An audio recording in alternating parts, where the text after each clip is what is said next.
Shalom and good evening. This is TV7 Israel News broadcasting to you from Jerusalem. And in today's top stories, France convenes foreign minister from major powers in Paris to put Israeli-Palestinian peacemaking back on the international agenda.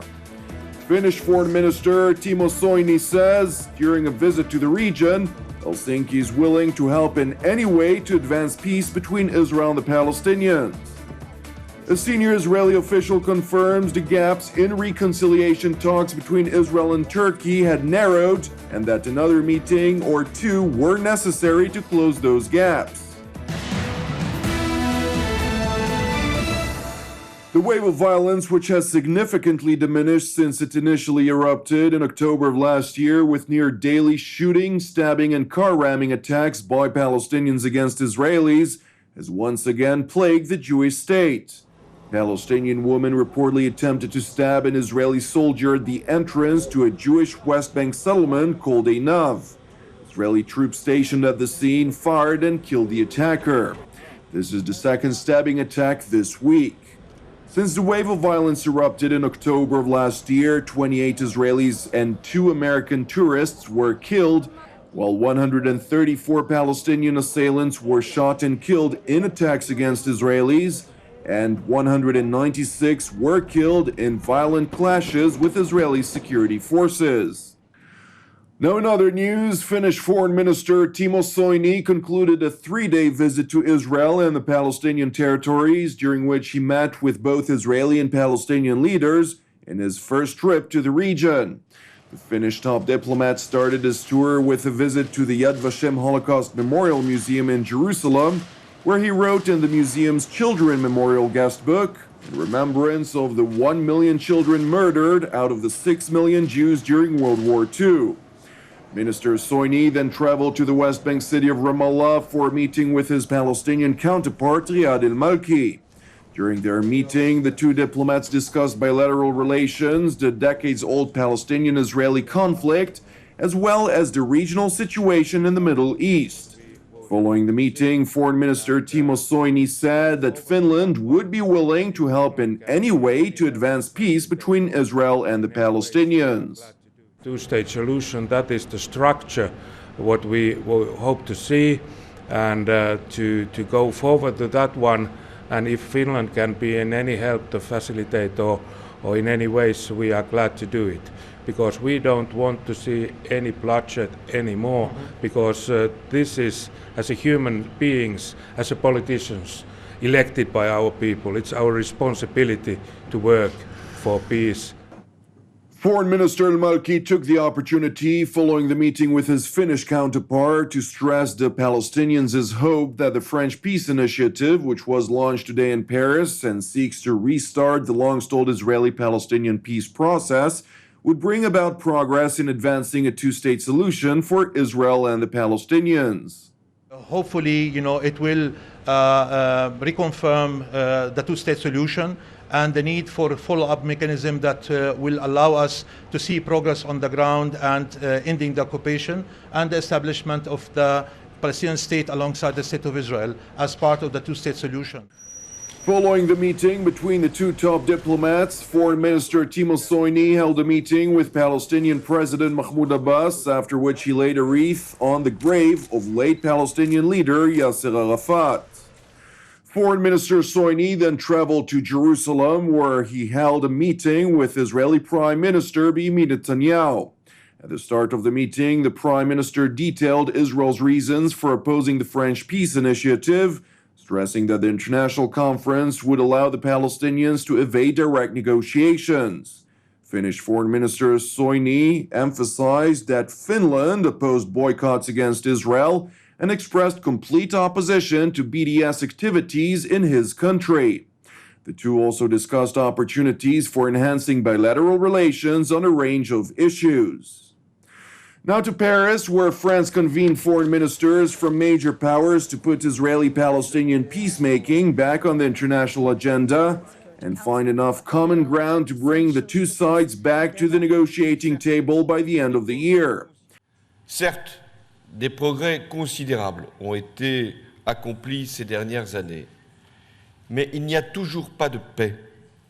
L'inquiétude demeure les violences aussi, et l'espoir s'efface.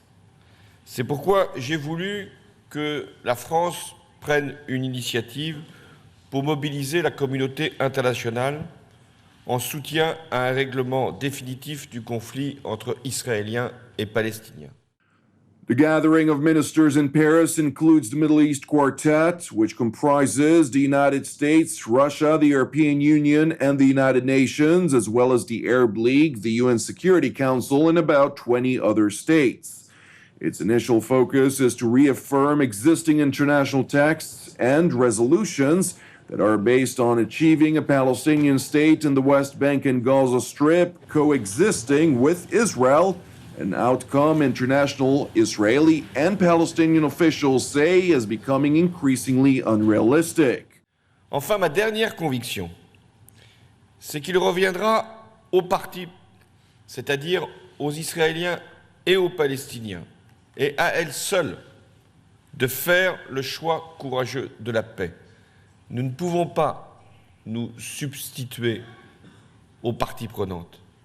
Notre initiative vise à leur donner les garanties que la paix sera solide, durable et contrôlée internationalement. Neither Israel nor the Palestinians have been invited to today's international gathering.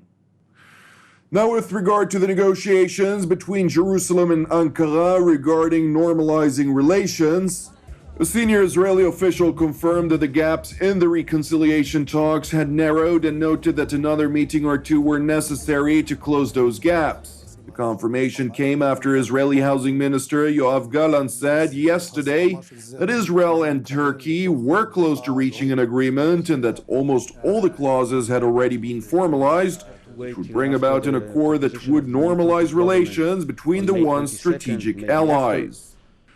Now to a regional matter with global significance. The Organization of the Petroleum Exporting Countries, OPEC, is set for another showdown between rival Saudi Arabia and Iran during its meeting in the Austrian capital Vienna, with Riyadh trying to revive coordinated action or formal oil output targets, but Tehran refusing to cooperate. Tensions between the Sunni Muslim Saudi Arabia and the Shiite Muslim Islamic Republic of Iran have been the highlights of several previous OPEC meetings, including in December of 2015 when the group failed to agree on a formal output target for the first time in years.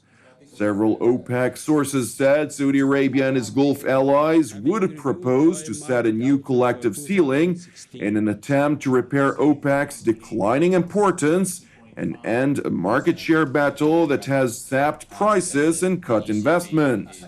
Failure to reach any deal would revive market fears that OPEC's largest producer, Saudi Arabia, already pumping near record highs, may raise production further to punish rivals and gain additional market share. And the agreement between Riyadh and Tehran would be seen as a big surprise by the market, which in the past 2 years has grown increasingly used to clashes between the regional archenemies as they fight proxy wars in Syria and Yemen, among other places. Tehran has been the main stumbling block for the OPEC to agree on output policy over the past year, as the country boosted supplies despite calls from other members for production freeze. Tehran argues it should be allowed to raise production to levels seen before the imposition of now-ended Western sanctions over Tehran's nuclear program. Thank you for watching us. Praying for the peace of Israel and the peace of Jerusalem. I'm Jonathan Hessen. Have a Erev Tov and Shabbat Shalom, and we will see you again on Monday at the same time.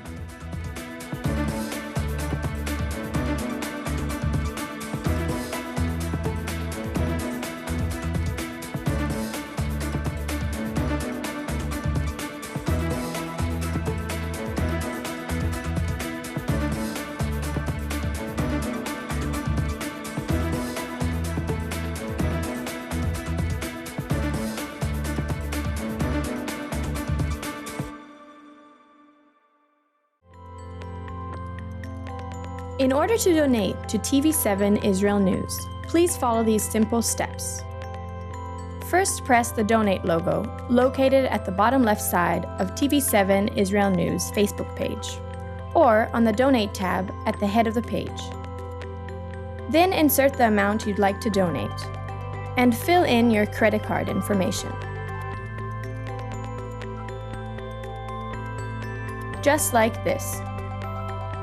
And press Review Donation and continue.